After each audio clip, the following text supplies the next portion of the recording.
Welcome to the 2019 American Distilling Institute Conference. Thank you, ADI, for selecting Colorado, spirit-friendly Colorado at that, as the location for the 2019 Craft Spirits Conference and Expo. My name is Sean Smiley. I'm the elected president of the Colorado Distillers Guild. We are the largest distillers guild in the country with 67 paid members. I'd like to welcome you to our great state. Hope you enjoy our wonderful spirits. Take a look at our Colorado Spirits Trail map, which outlines the distilleries throughout the state of Colorado. And without further ado, I'd like to introduce Mr. Eric Owens, Vice President of ADI.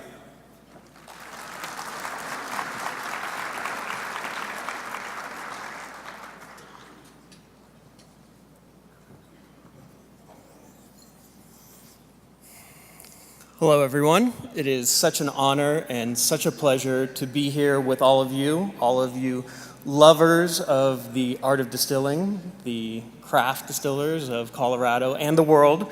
There are people here from South Africa, from Australia, and there's this love of craft distilling is really a global phenomenon, and I'm so honored to be here with all of you.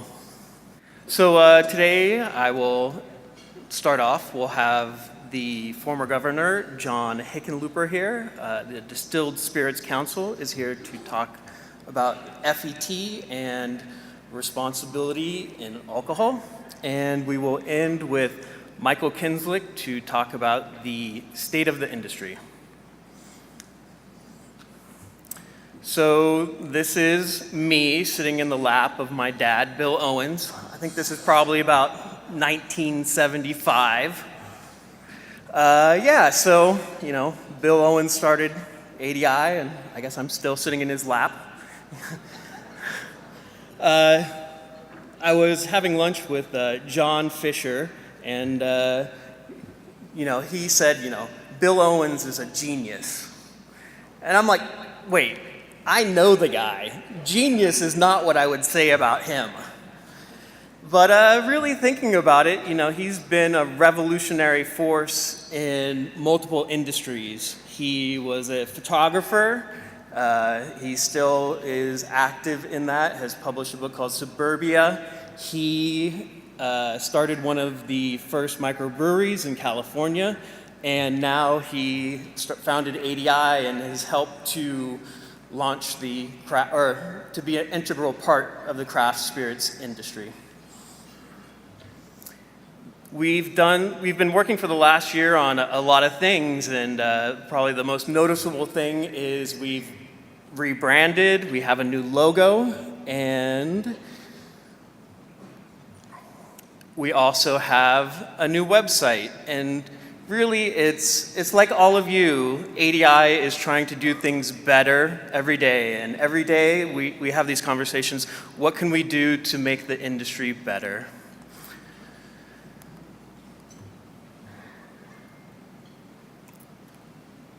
One of the main things we've worked on last year too is embracing digital. Distiller Magazine is well known throughout the industry, and you, like I'm sure, digest media in much different ways than we did 20 years ago.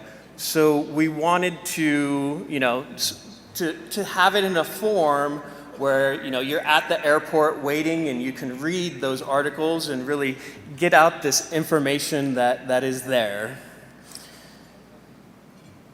We have a new editor of Distiller Magazine. He's actually our director of communications, Brad Plummer. I don't know, is he here?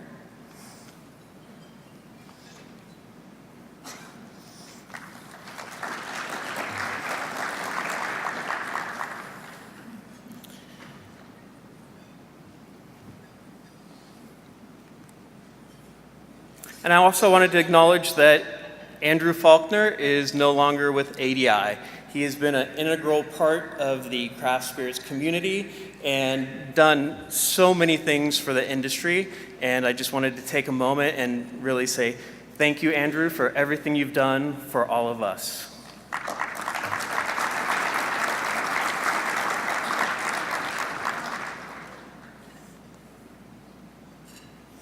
I looked through our e-news. I'm sure most of you look at our e-news and I looked over the news from last year, and so I wanted to do a little recap of, the major milestones. So FET is one of those major milestones. So many of you have told me that it has really, brought money into your distillery so that you can, reinvest it in your business. And as I'm sure most of all of you know, and will be discussed later, is the Wyden bill is coming up. The second sort of major news is the trade deficit, or the tariffs that have been lobbied. I'm sure many of you have felt the crunch of this, and hopefully that's something that can change moving forward. Direct shipment. Kentucky put into legislation so that you can ship spirits out. You can go to a distillery and buy spirits and ship it back to yourself. But I think that's one of the major things that needs to change moving forward is interstate shipping and that ability. There's a few states out there that can do that currently, but really it's one of those things. There's really no reason why we can't every state do that. The Women Distillers Guild has formed. It's started out of our ADI Women's Summit. They've turned into their own guild. We definitely want to acknowledge and appreciate that. And there's still some problems in the industry. It's a young industry in growth, and the Newfoundland distillery injured 2 people again. Safety is a big concern, and we all need to do better with that. And sort of the last thing I wanted to acknowledge is that, it really has, craft distilling is really part of everyday conversation now. And, there's articles in Forbes, there's articles in Wall Street Journal, and it's, you guys are out. Oh, the other one I wanted to mention was Popular Mechanics. It's really a surprise to me every time I open up Popular Mechanics and there's a full-page spread on a craft distiller. I wanted to take a moment and acknowledge there has been some losses in the industry. George Raz, Chris Berglund, and of course Dave Pickerel have all passed away within the last year. So if we could just take a few seconds of silence.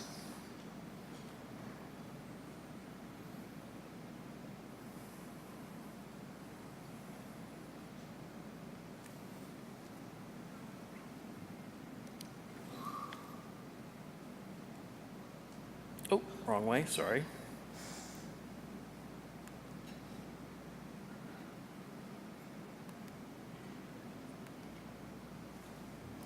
And next up, we have John Hickenlooper.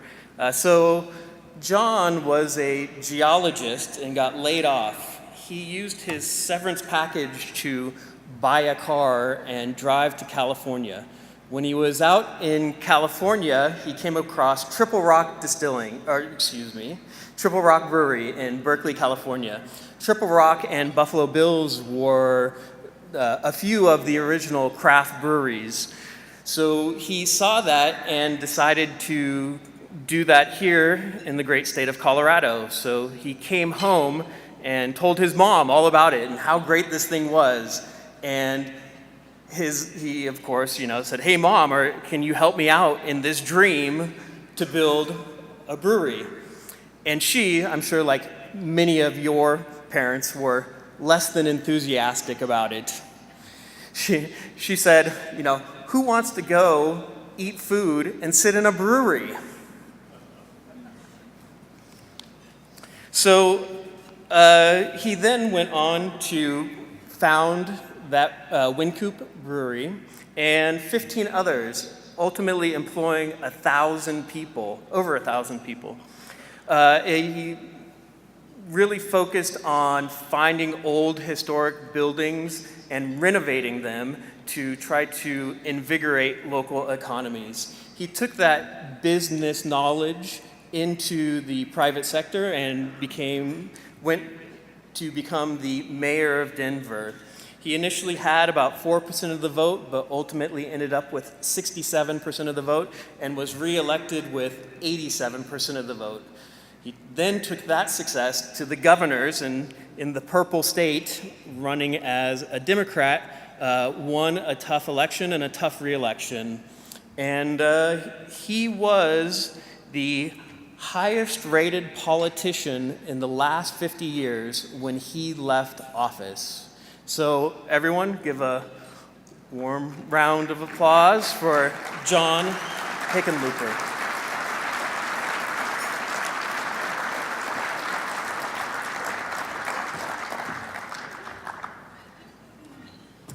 Well, this is always a great chance when someone in my position gets to be back with what I would say are my peeps, my people. When we first had that idea, we were going to start the Wynkoop Brewing Company.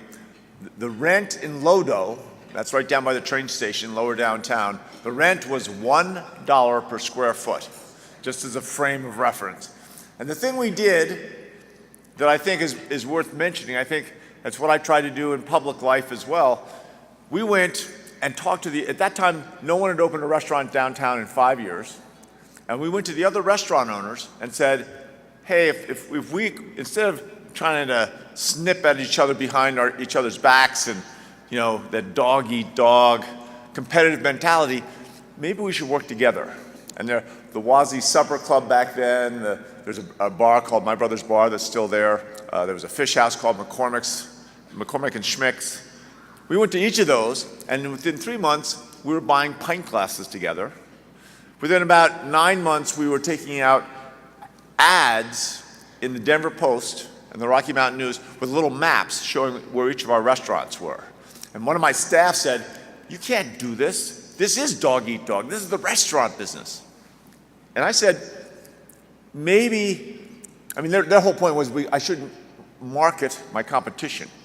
And my response was, well, maybe our real competition is the TV set. And our job is to get people off the couch, out the door, enjoy life with their family and friends. We do a good enough job. Our competition does a good enough job. People will go out more frequently.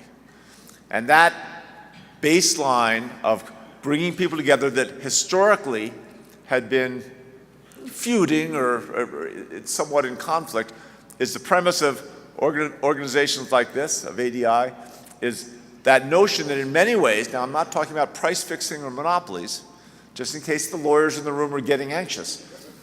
I'm talking about finding ways to support your industry and to really push those efforts through your social media in every way that you can. And I hold what we did in Lodo up as a model. I think Lower Downtown has become one of the national models of how you bring people together and really create community. When I ran for mayor in 2003, and I got to be honest, I grew up this skinny kid with thick Coke bottle glasses. I never ran for anything. I never ran for student council or class president. I never ran for dog catcher. But I ran on that notion that this is an American democracy and that those of us small business people, if we're unhappy with what we see in our elected official, I refer to it as the fundamental nonsense of government, then I argued that we had an obligation to run. I kept telling all my customers who complained incessantly about politicians, I said, well, this is America, you should run if you're unhappy. Somehow they twisted that on me. And what I did when I ran for mayor, I ran on the premise that in Denver, the city and county of Denver is 20% of the whole metropolitan area. And the city and the suburbs hated each other. And I ran on that premise that we would never be a great city without great suburbs. And I was going to do everything I could to raise up the suburbs. And the political consultant says, you know, you're stone deaf. You have no hope. You're talking about sharing senior water rights, one of the most precious treasures of Denver. You're talking about sharing those water rights with the suburbs who Denver hates. Well, actually, the politicians hated each other, right? Denver and suburban mayors didn't get along for decades. But the people liked the idea of actually working together and getting things done. And I think that when I got elected, I went to every single mayor. At that time, there were 34 mayors. 2/3 of them were Republicans. And we convinced them to all unanimously support a sales tax increase, 0.4%, a big sales tax increase, to build what was called fast tracks, 122 miles of light rail and commuter rail. And so if you came into the airport and took the light rail down to Union Station, we built that by getting all the mayors, Republicans, Democrats, who cares, to make an investment in our community. And in a funny way, that's what ADI is. That's what you are all doing as well. And I took that premise of getting people to work together in the mayor's office, and when I ran for governor, I said, well, we're going to do that statewide. And again, the naysayers dissed me day in and day out. They said, well, it's just because you were a small business person and successful, and just because then you were a successful mayor doesn't mean you're going to do anything running for governor. Well, I became the first Denver mayor in 120 years to get elected governor, strictly because of that collaborative approach. And there was a genuine appetite for people to get government to work together. We were able to bring the oil and gas industry together with the environmental community, and these people hate each other. It's worse than the Hatfields and the McCoys. It's worse than Coke and Pepsi. They hate each other, and yet over 14 months, we got the industry, the oil and gas industry, to recognize the harmful nature of what they call fugitive emissions, especially methane. It's 40 times worse for climate change than CO2, is what is commonly measured.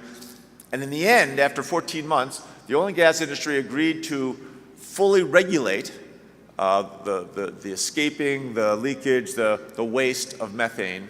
They put $60 million a year towards this, and it's the equivalent of taking 320,000 automobiles a year off the street. And that collaborative approach, everyone was, well, these people hate each other, they'll never get anything done. I think to a certain extent, again, is a foundation of what the craft beer industry did, of what craft distillers are all about. It's a basic function of what your real opportunity is here. And I think, to be honest, I look at the country, and I am officially running for president. And I see what my whole point, I'm running for president because we're in a national crisis of division. And I don't think, certainly we haven't been this divided since back in the days of the civil rights, maybe all the way back to the Civil War, and we have huge issues, right? Healthcare. Not just getting universal coverage, but the cost, the spiral, affects every person in this room. Colorado, we've gotten to almost universal coverage, and we've been fighting to try and control that spiral of inflation. You look at how we're going to address climate change. It's not just methane. It's making sure we continue to close coal plants and replace it with solar and wind, and do it aggressively. At the same time, we do make sure we eliminate methane emissions. You take it back. Look at the dislocation of the workforce. When you think about automation and artificial intelligence and how many people are going to lose not just their jobs but their careers. That's what happened to me in 1986 when I thought I was a pretty good geologist. I guess I wasn't quite as good as I thought. But I think that experience, which is very difficult, after about 6 or 8 months, if you're out of work, you see a different person in the mirror. That's going to happen to millions of people in the next 10 years. And we're spending our time fighting over whether to build a wall, which is essentially a political vanity. And I can go down the list of all the ways we're being pushed and divided. I hold up, and I will say, even though I was a brewer, I was in the room, and I had a partnership. We had a brewery that had a great bottling operation called Broadway Brewing Company. And my partner was none other than George Stranahan. So I was in the room when he said, hey, Hick, what do you think? I think I'm going to open a distillery. And you mind if for the first batches we use malt, we do the basic preparation here. I said, George, go for it. And I thought to myself, no way Stranahan's whiskey's ever going to make a nickel. I had turned into my mother. That's what had happened. Anyway, there's so many of you out here. I saw Peter Whalen a few minutes ago, who I knew from when I first opened. Ray Dish is here, who he and his wife Erica opened one of the early brew pubs and now is in the distilling business. I think you guys have the opportunity of a lifetime, because people really are going to consistently go more towards craft industries of all kinds, and especially things like distilleries are so powerful because they really do bring people together, and they become emblematic of that smaller luxury that almost everybody can afford.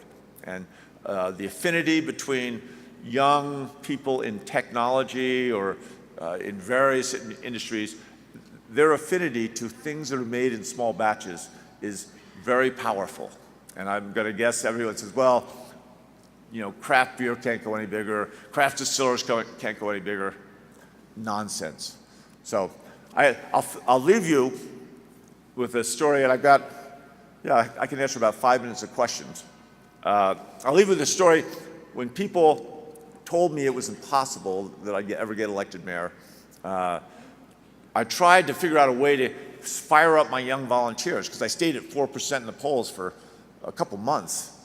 And I had this clipping from the Denver Post about a professor of public speaking at the University of Wyoming up in Laramie. And she was talking about the importance of using opposites to create emotional effect. If you talk about the worst of times, talk about the best of times. If you're going to talk about the agony, talk about the ecstasy. Now I'm in elected office, I have to be careful about talking about ecstasy. And she asked her class, what's the opposite of despair? The kid raised her hand and goes, joy? She goes, exactly. If you want people to feel despair, use joy in the same sense. The words gain emotional impact by being together.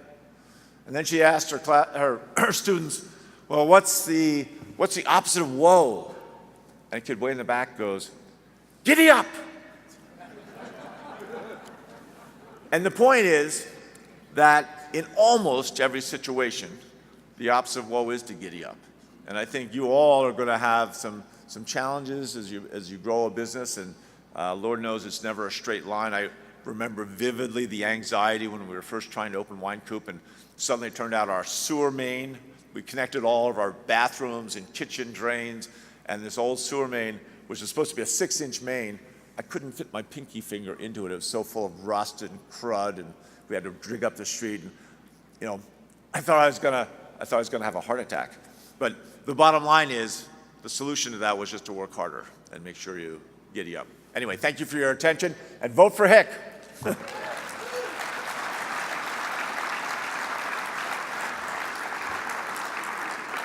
So they asked if I would answer a couple questions if you have any, otherwise I'll get out of your way. I don't see any questions, so, oh, yes.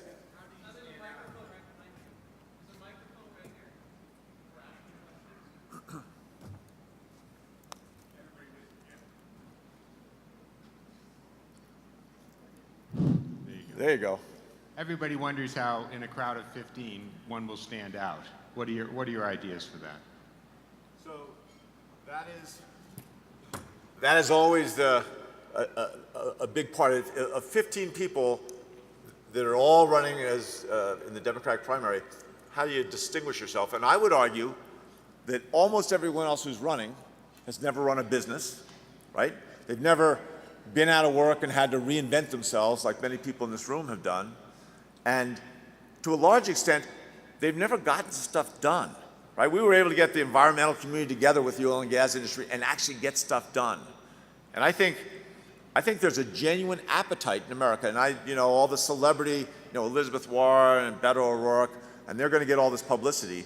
But I honestly feel there's a path for someone who has a continuous record of making progressive achievement by bringing people together.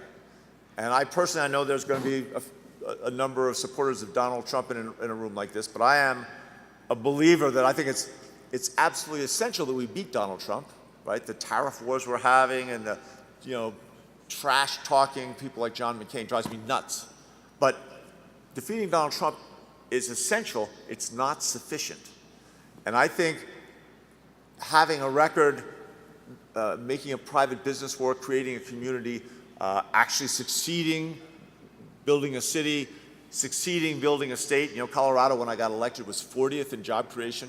For the last 2 years, according to U.S. News and World Report, we've had the #1 economy in the country. I think those facts are really going to sell, especially in Iowa.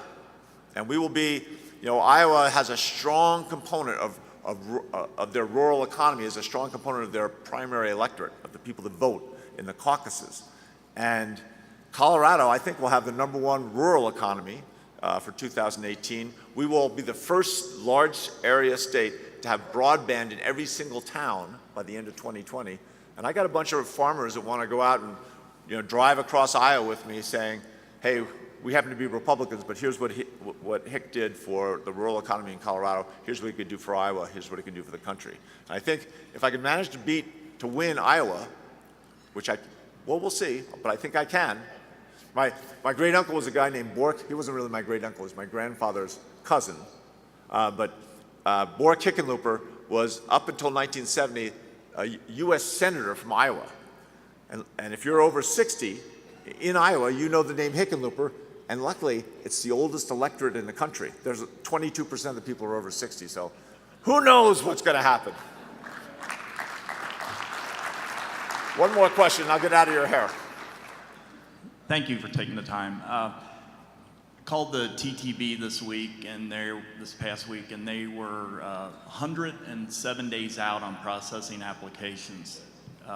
As president, would you be in favor of turning that process over to the states? Right now, the state of Missouri is about 4 or 5 days out.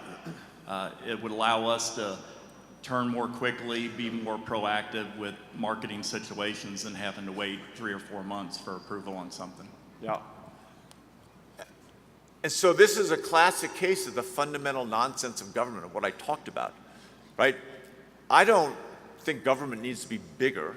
I think government needs to be better at every level. And I would be happy to turn over that kind of regulatory process to the states. There has to be some central clearinghouse, though, to make sure that patent rights are respected and that you intervene when there's a conflict sooner than later, before people make the large investments in building a brand.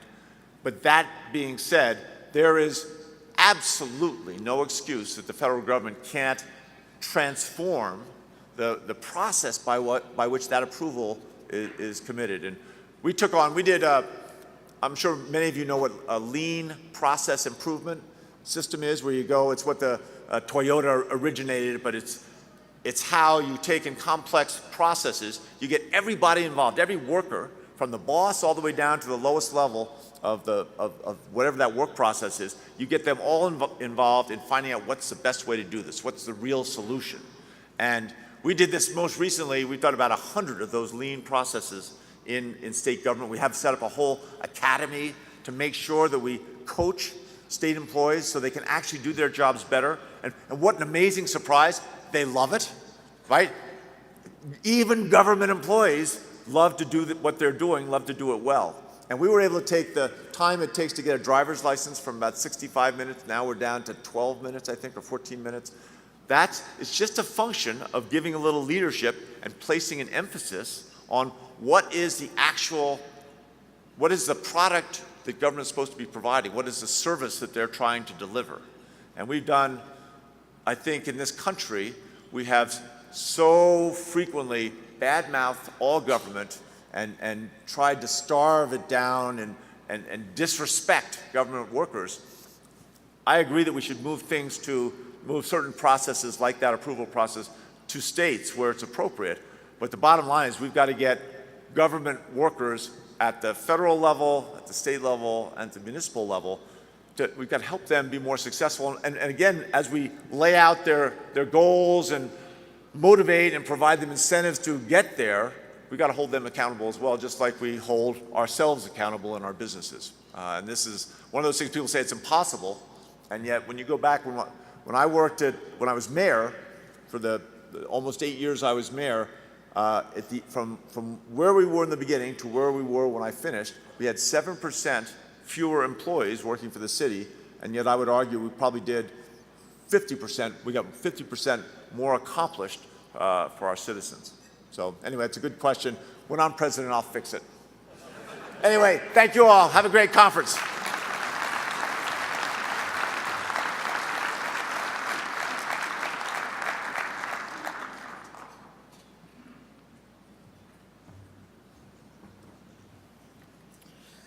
Next up, we have Chris Swanger. He is the president and CEO of Discus and the Foundation for Advancing Alcohol Responsibility. He has 15 years experience in the distilled spirits industry and 25 years experience in public and private sector. He is a proud son of Texas, and he is here to talk about FET and responsible consumption of alcohol. Thanks, Eric.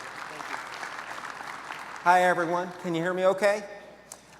Just by way of reintroduction, my name is Chris Swanger, and I was in the industry for 15 years, from 1995 to 2009 and 10.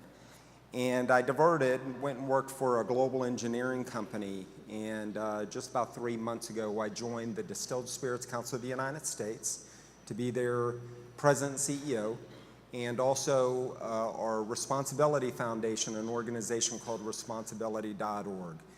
Now, what did I miss 10 years being away from the industry? I missed the growth of what's happening in this room, right? In 2008, 2009, I mean, from the Discus perspective, the growth of craft spirits hadn't really taken off, right? And one of the great surprises that I've had over the last 3 months is what I'm looking at today. And a big thanks to the governor, because his leadership probably has helped embolden these businesses. As I settle into my new role, I've got a couple of priorities. One is really to help, in close coordination with Bill Owen and Eric, really build out the army of spirits advocates for our industry, both on the state level and on the federal level. And I can tell you, the federal excise tax reduction that happened, I don't think it would have happened for sure if it wasn't for all of y'all's engagement. Everybody's familiar with the FET? Do y'all mind raising your hand? It's important. Yeah? Okay. It's the first tax cut for distillers since the Civil War. And basically what it did was for the excise tax of $13.50, for those every year for the first 100,000 gallons, it takes that tax rate to $2. So it's a big deal. But what happened, and now I'm inheriting this, we could only get it through Congress for 2 years. So that tax cut is coming to an end at the end of this year unless we rally together to help try to push that forward. Now, a little bit of an introduction of the Distilled Spirits Council. The United States, we've been around since 1971, and it is really the long-standing industry leader in terms of advocacy. We're on the front lines with TTB. We met with TTB and we're working with them during the government shutdown. I think that had a big impact on a lot of y'all. Now we're working on legislation to make sure if a shutdown ever happens again, which it could in this political environment, we want to make sure that the label approvals are deemed essential. Now we're working on that. So, but the tax cut is something that we're all going to really work together on. So for me, as I settle, membership engagement, reaching out to everybody in the industry. The industry, 95% of the issues that we engage on all the time are issues that benefits everybody in the industry. I know there's issues, different points of view from larger distillers to smaller distillers, but 99% of the issues that we work on benefit everybody. And somehow what I need to do is I introduce myself to y'all, is earn your trust, really help build the spirits army to get out there and advocate for the interests of job growth, innovation, responsibility is a component of that as well. I run an organization called responsibility.org. We're about to launch a campaign titled Think Responsibly.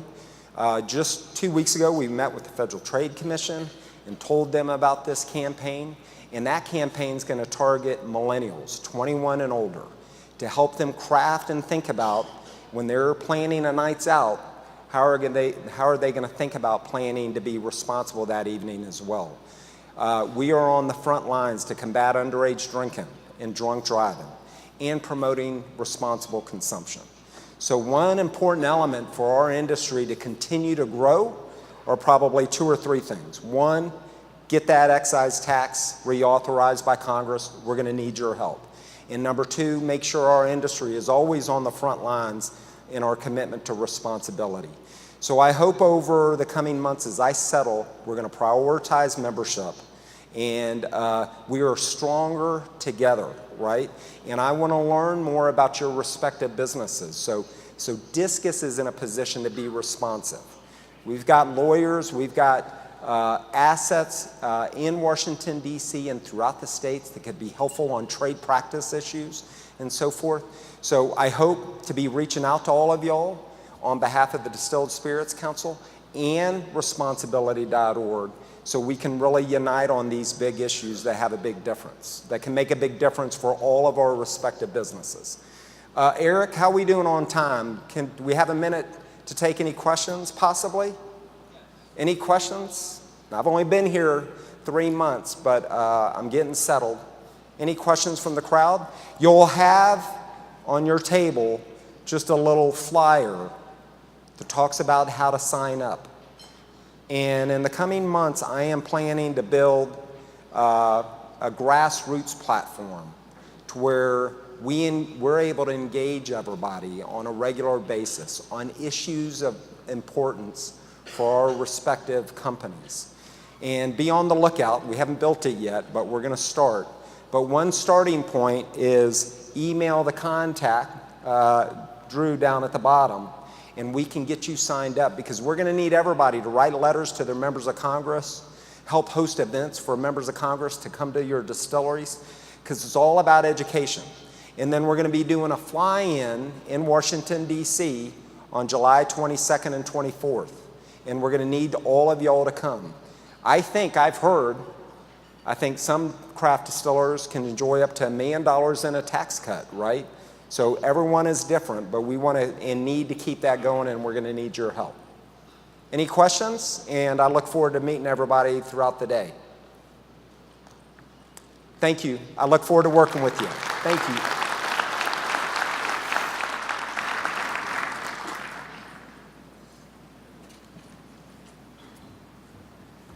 Thank you, Chris. Next up is Michael Kinslick, the co-founder of Copperseed Distillery and an economist, to give us the state of the industry update. Give a round of applause for Michael Kinslick.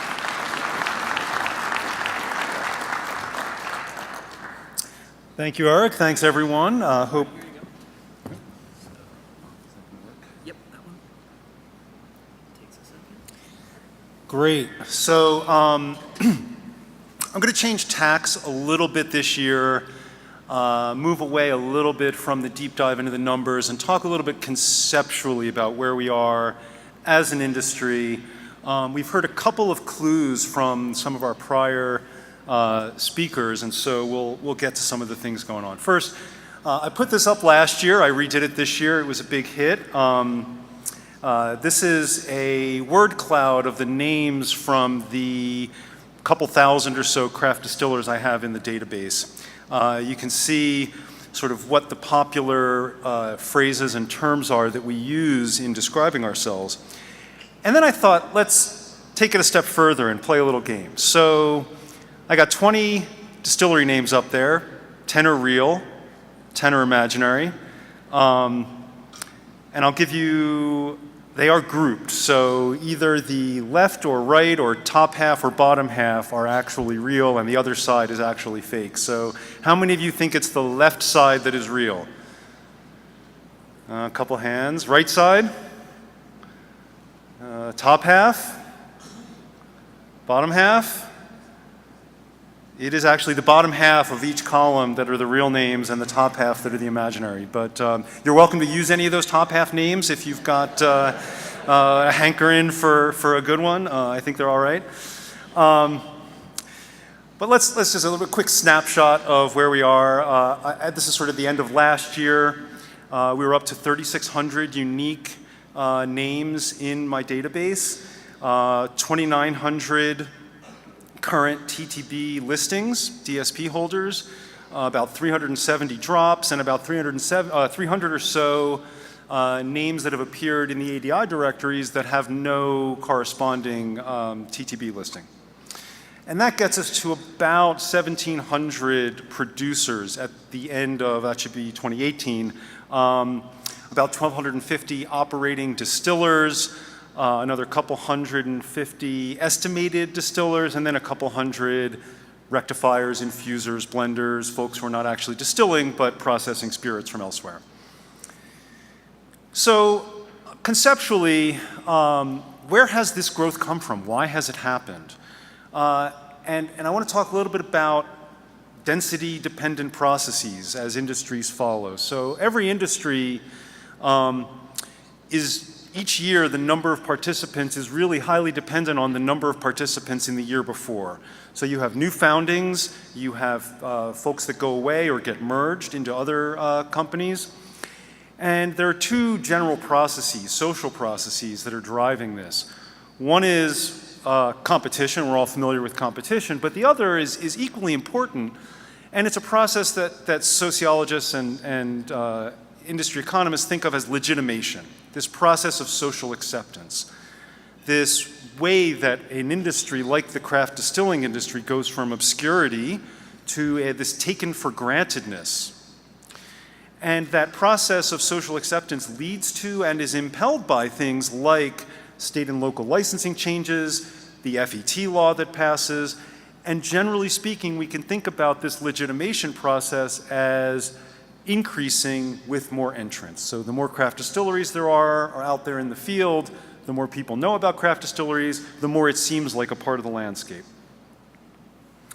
So the founding rate of new entrants, we find it rises with increasing legitimation, right? As the industry becomes more accepted, more people want to get in. The exit rate, the death rate, falls with increasing legitimation.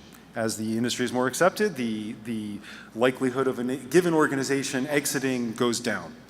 It's the exact opposite for competition, right? When there's a small number of players, even though they might be competing with each other, overall, there is less competition than when there are more players. That seems kind of intuitive, right? And so when we look at what these curves look like, we see that green curve is a rate of founding. It tends to rise with the increasing legitimation, and then it drops off as competition takes hold and the number of new entrants goes down. And the death rate, the exit rate, is kind of the exact opposite. It falls with increasing numbers, and then it starts to rise again as increasing competition happens. So you can kind of see where this is going, right? We all know that the number of new entrants has been on a tear for the last 5-10 years in this industry. We haven't seen a real sharp increase in the number of exits yet. Here we have the number of DSPs. We're almost at 3,000 at this point. That 2884 was the end of last year. We were at 2950 about a week ago. So we're seeing just no end in sight to the number of new licensees, although it seems like there may be a delay at the TTB. And so we see the ad rate has, monthly, it came down a little bit from the last year, but still very robust, 30, 35 every month. And the exit rate ticked up a little bit numerically, but has held pretty steady the last several years. And if we look at these now as a percent of the existing distillery base, however, we do see that founding rate has started to decline. And maybe the increase in numbers has started to, maybe people who thought they might get in, they're looking around, they're seeing, maybe this isn't such a great idea, but others still jumping in. But that exit rate, we have not yet seen an increase in the exit rate. We will.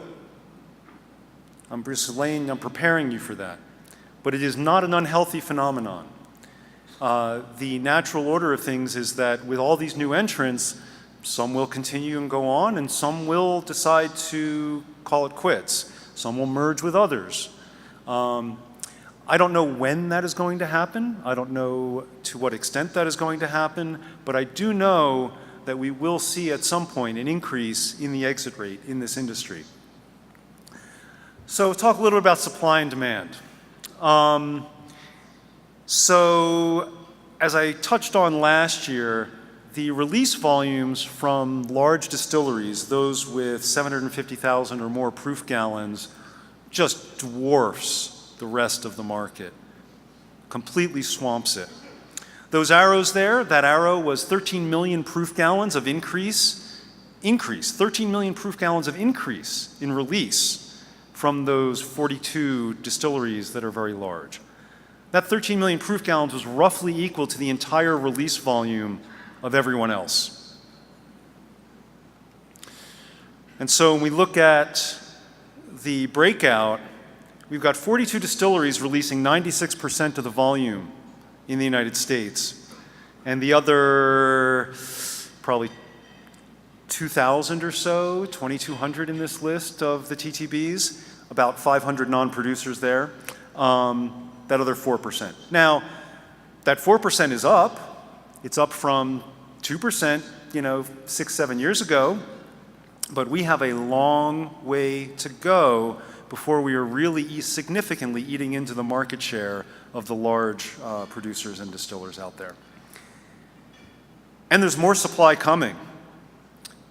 Diageo just announced a new 10 million proof gallon facility in Kentucky to make Bulleit and other whiskeys. And so that, on the lower left there, that top blue would be the additional volume from that one facility. So all the producers below 750,000 proof gallons in production released about 13 million proof gallons in 2017. And now Diageo is building another facility to put another 10 million proof gallons out. So where is all this supply going? Well, the other side is demand. And thanks to Discus for their annual economic reports. If you guys haven't looked at them, I would really, really encourage you to take a look. They're full of really good information. And so according to their numbers, US producer revenue has been up over 5% over the last 5 years.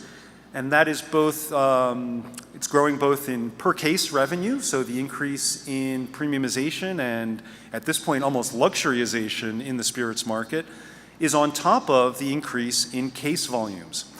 And alcohol consumption per capita is pretty static in the United States. It's not dramatically growing, but spirits have been taking alcoholic bev share away primarily from beer, and that number is now at 37%, and that's up from 33% about 7-8 years ago. So consumers are shifting their tastes from beer and wine to spirits, and that's part of what's driving this. And again, this gets back to this legitimation process. And now this coming from Discus's economic report, the growth of craft distillers across the country helps to modernize laws, build excitement, and increase the spirits consumer base.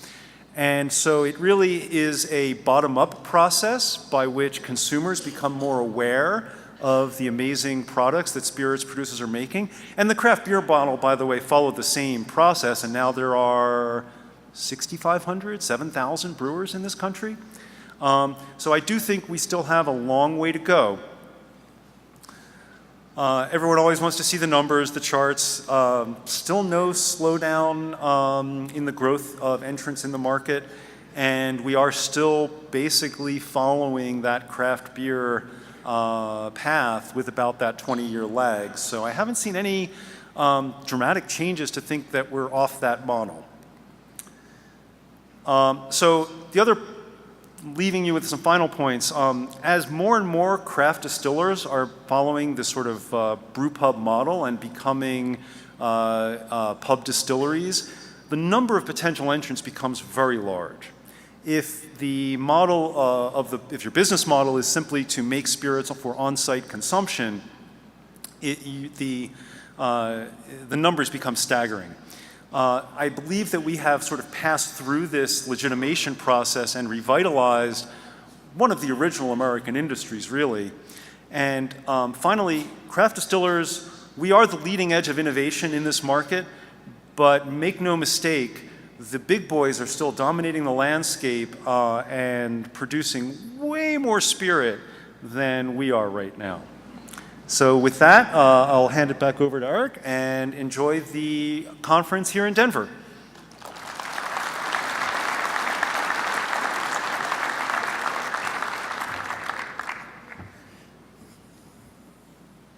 ADI was in Denver 6 years ago, and many of you were here. We have doubled, the conference has doubled in size. We have doubled in size in vendors. You know, a lot of that has, well, I wanted to take this moment to acknowledge that the ADI staff, can we give a round of applause for all of them?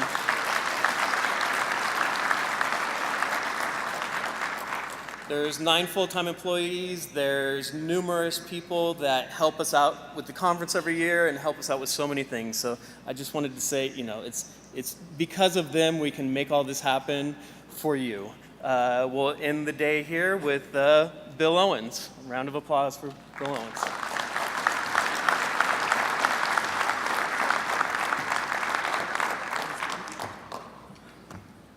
I get to be the last speaker because I can tell stories about growing up. And this is my how I created crop circles and changed the world.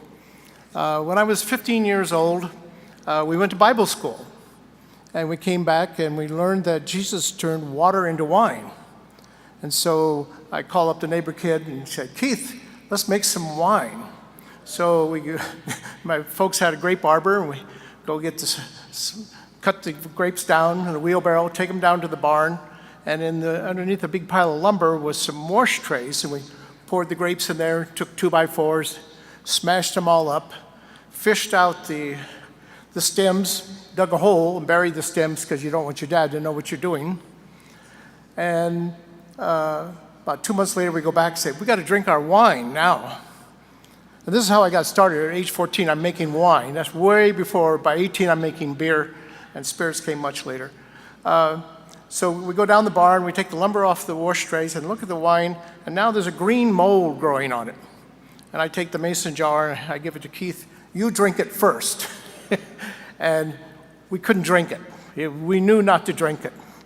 So then we had to fish all the stems out and hide the stems, again, bury a hole, dig a hole, bury them, and then drain all the wine into a couple buckets and go out in the pasture and dump the evidence of what we're doing out in the pasture.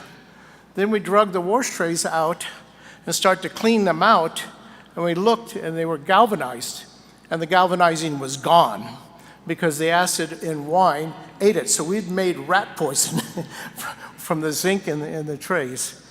So then about 2 or 3 months later, at dinner time, my dad says, Bill, there's these big circles of dead grass in the pasture. Well, what's that about? And I kind of rolled my eyes and said, flying saucers have created crop circles.